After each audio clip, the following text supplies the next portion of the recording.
Iniimbestigahan na ng NBI ang mala Alice Guo na negosyante at ang posibleng koneksyon ng Chinese national sa bentahan ng modern jeepney sa bansa.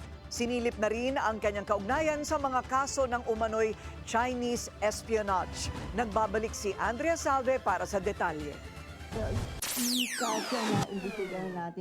Under investigation na ng NBI ang posibilidad na may papel sa bentahan ng modern jeepneys si Kasia Palma Pulikit. Ang businesswoman na kamakailan ay inaresto ng Bureau of Immigration dahil sa pagiging Alice Guo 2.0.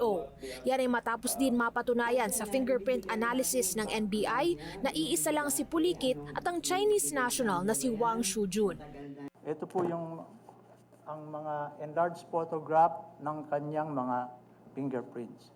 Si Kasia Palma Pulikit ay siya rin si Xiu Jun Wang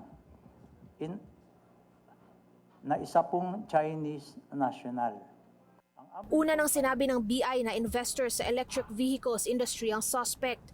Big time din daw ito sa pinasok na negosyo, partikular na sa Metro Manila. Ayon sa NBI, iniimbestigahan na rin nila kung konektado ang negosyo ni Wang sa mga kaso ng Chinese espionage.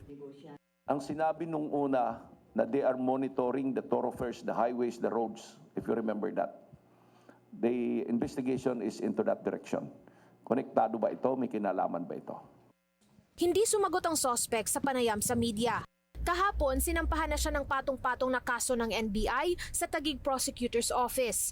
Dagdag pa ito sa nakabinbing deportation case dahil sa misrepresentation, undesirability at paglabag sa mga limitasyon at kondisyon ng kanyang pananatili sa bansa.